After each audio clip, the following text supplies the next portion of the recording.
Like, subscribe, and hype the video. Also, leave a comment on any topics you want to hear about in the future. Okay, let's dive in. On July 20th, 1969, two human beings climbed out of a small spacecraft, descended a short ladder, and stepped onto the surface of another world for the first time in the entire history of our species. 4 days earlier, they had left Earth on the most powerful rocket ever built. 4 days later, they splashed down in the Pacific Ocean, carrying 47 pounds of lunar rock, 1,400 photographs, and scientific data that researchers are still analyzing today. Apollo 11 was the culmination of one of the most ambitious, dangerous, and expensive undertakings in human history, a program that employed over 400,000 people, cost roughly $25 billion in 1960s money, and was driven by one of the most intense geopolitical competitions the world has ever seen. Today, we're telling the real story of how the Apollo program actually worked, the engineering that made it possible, the near disasters that almost ended it before it reached the moon, the things that went wrong on the actual landing that almost nobody talks about, and what astronauts Neil Armstrong and Buzz Aldrin actually did during their 2.5 hours on the lunar surface. In our next episode, we're going straight into the conspiracy theories, every major hoax claim, fact-checked one by one. But first, let's understand exactly what it actually took to get there. The Apollo program didn't begin with a dream of exploration. It began with fear. On October 4th, 1957, the Soviet Union launched Sputnik, the world's first artificial satellite, into orbit, and the United States watched it blink across the night sky with a mixture of wonder and genuine alarm. If the Soviets could put a satellite in orbit, they could put a nuclear warhead on an intercontinental trajectory. The space race was, from its very beginning, as much about military capability and geopolitical credibility as it was about scientific discovery. The pressure escalated dramatically in April of 1961, when Soviet cosmonaut Yuri Gagarin became the first human being to orbit Earth, beating the United States into human spaceflight by less than a month. President John F. Kennedy, facing a cascade of Cold War setbacks, made one of the most audacious public commitments in political history just weeks later, declaring before a joint session of Congress that the United States would land a man on the moon and return him safely to Earth before the decade was out. At the time Kennedy made that speech, the United States had accumulated a grand total of 15 minutes of human spaceflight experience. The technology to reach the moon didn't exist yet. The rocket that would eventually take astronauts there hadn't even been designed. And yet the commitment was made publicly, in front of the entire world, with a deadline of 8 years. Like, subscribe, and hype the video, because what it took to actually meet that deadline is one of the most extraordinary engineering stories ever told. To reach the moon, NASA needed a rocket unlike anything that had ever been built. The result was the Saturn V, still, to this day, the most powerful rocket ever successfully flown, and one of the most complex machines ever constructed by human hands. Standing 363 feet tall and weighing 6.2 million pounds fully fueled, the Saturn V generated 7.6 million pounds of thrust at liftoff, enough power to lift a fully loaded commercial aircraft and throw it into space. It burned through its first stage fuel in just 2.5 minutes, consuming 15 tons of propellant every single second during that initial burn. The Saturn V flew 13 successful missions without a single loss of vehicle, a reliability record that remains remarkable given the complexity of the machine and the era in which it was built.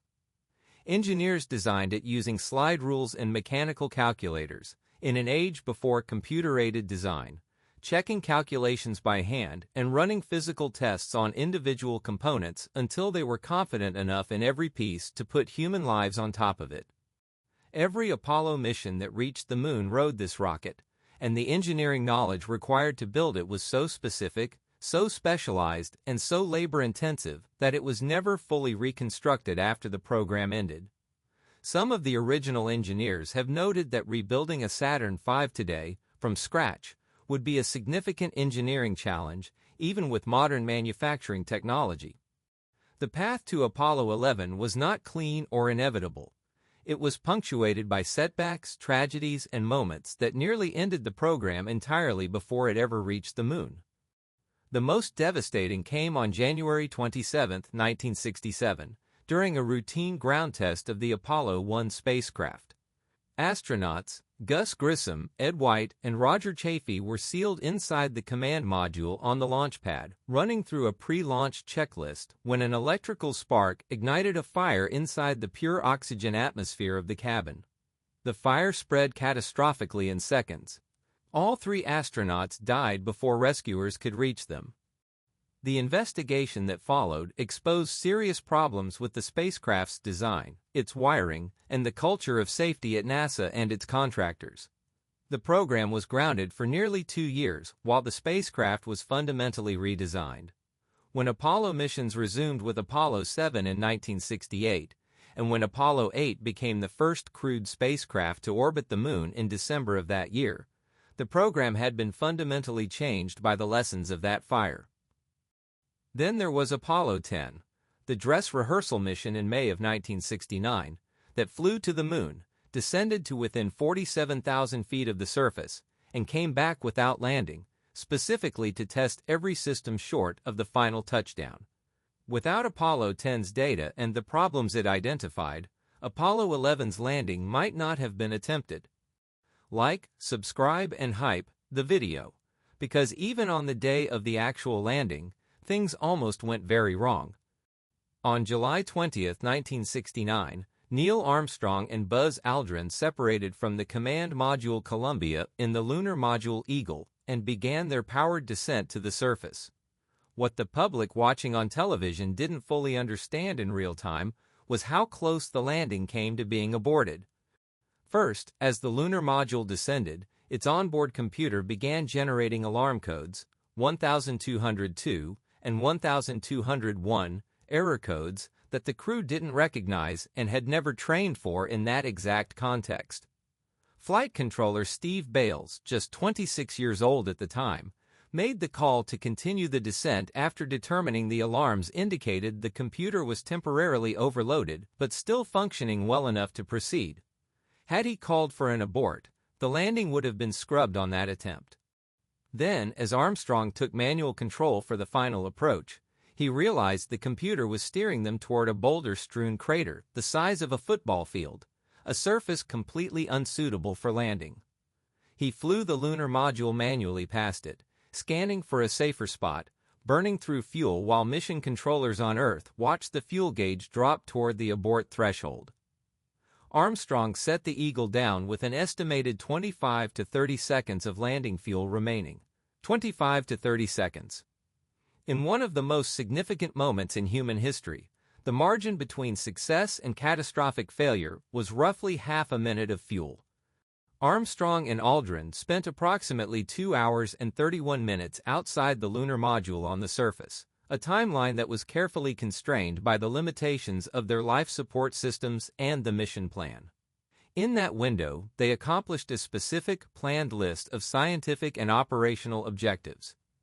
They collected 47.5 pounds of lunar rock and soil samples from multiple locations, samples that have been studied by researchers around the world for over 50 years and continue to yield new scientific insights today.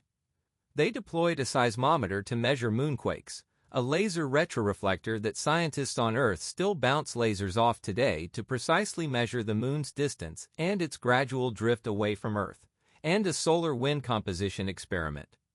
They planted a flag, made a brief phone call with President Nixon, took hundreds of photographs, and documented the surface condition and behavior of the lunar soil under their boots with careful verbal descriptions transmitted back to Earth.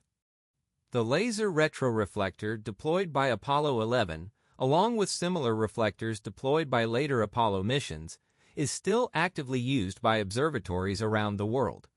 Researchers bounce laser pulses off these retroreflectors regularly, receiving back precisely timed reflections that allow them to measure the moon's distance to centimeter-level precision. This ongoing scientific use is one of the most straightforward, most independently verifiable pieces of evidence that the Apollo landings happened exactly as described. So that's the real story of Apollo 11. Born from Cold War fear, built on the sacrifice of 3 astronauts who didn't make it there, landed with 30 seconds of fuel to spare, and leaving behind retroreflectors that scientists are still bouncing lasers off today, more than 50 years later. It is, by any honest measure, one of the most extraordinary things our species has ever done, which makes it all the more remarkable that, within a few years of it happening, a significant portion of the public began questioning whether it happened at all. In our next episode, we're going through every major Apollo hoax conspiracy claim, one by one, and fact-checking each of them against the actual evidence. The flag that appeared to wave, the missing stars in the photographs, the Van Allen radiation belt, the crosshairs that appear behind objects in the photos. All of it examined carefully, with the evidence laid out clearly, so you can make up your own mind. Stick around for that one. Like, subscribe, and hype the video so you don't miss part 2, and let me know in the comments what you think the most impressive part of the Apollo program actually was. I'll see you in the next one.